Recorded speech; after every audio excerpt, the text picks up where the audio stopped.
It is one of the shining gems of Chicago. Tonight, the Shedd Aquarium celebrates its 95th anniversary. Since opening in 1930, it has pursued a mission of sparking compassion, curiosity, and conservation for the aquatic animal world. Now it's continuing that mission with a major $500 million restoration. And we're joined tonight by Johnny Ford, Senior Director of Public Relations. Johnny, great to have you on the show. Thanks for having us. We're excited to be here. We always love to have the Shedd on, do some pretty fun stuff. Looks good for 95. I'm telling you. Facelift. You're just saying that because it's our birthday. Right. I'm biased, but I do think for 95 we look pretty good. Yeah. But there's room for improvement, and that's what we're up to right now. Tell us, we'll go back first here to the founding of the Shedd Aquarium. Yeah, so we opened today 95 years ago in 1930, and it was the first inland aquarium that had a permanent saltwater exhibit. Whoa. So before that, it was all aquariums along the coastline that had those marine creatures that you could see. And so understandably, millions of people flocked to Chicago to see this wonder of the time.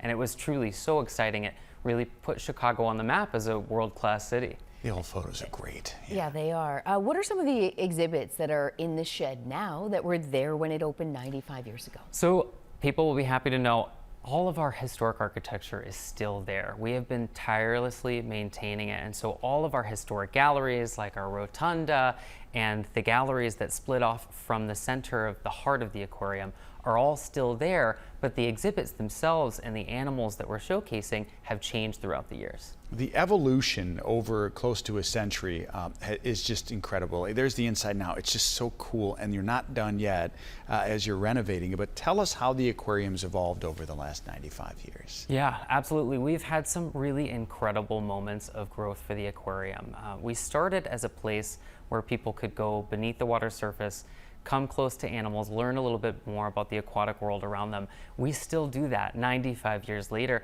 but our mission has changed too. We have grown into an education station for learners, a conservation research portfolio that's addressing the problems of our planet today.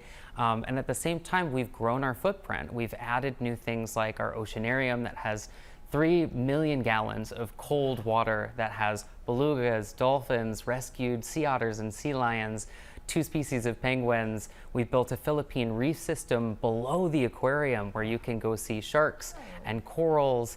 We added a stingray touch habitat that's open now, where people are really enjoying touching the backs of cow-nosed rays. So we've had a lot of really incredible moments of growth that has shaped Shedd into what it is today. And of course, the Shedd Aquarium sits in the middle of the museum campus. There's a planetarium around it. Was that the first installation of the museum campus down there? So no, we actually became neighbors to the Field Museum, who was there first. And what's so beautiful about museum campus is it's so unique to Chicago, where you're on Lake Michigan, there's so much nature around you, and then there are these historic institutions that are showing the sky, the land, our history, the oceans, and it's such a magical place to be. And there's a fluidity with the design too, because we've been designed with that Beaux-Arts architecture, that Roman Greco architecture with the big columns and the stairs. It's so inviting and so historic at the same time. It's a real experience, especially for school children and stuff, to come down to that area and see all of those different It's things. one of the best views of the city from there too. So check this out. Our Monocar director is punching up a couple shots. These are live. I have not seen this yet. Oh, yeah. The $500 million renovation, as if you couldn't make this better. Tell us about that. That's a good chunk of change. Yeah, absolutely. So we announced a strategic plan a couple of years ago. It's called our Centennial Commitment. And we call it that because it's meant to get us to our centennial year in 2030. And part of that involves restoring our historic home. Mindfully restoring the architecture, but building these new immersive, science-forward exhibits that people can experience. It's not just good for the guests who can connect with animals in new ways, but it's good for the animals themselves with these multi-species habitats that people can explore and showcase the natural behaviors that they have. Well, Johnny, happy birthday to the Shedd Aquarium. We're looking forward to 100 and what she looks like then. Thank you so much. Even more beautiful. Yeah, we're thrilled. Thanks. Come visit us anytime. Like I said, one of our favorite guests is the Shedd. The Shedd is open 7 days a week from 9 a.m. to 5 p.m. and maybe you can check it out.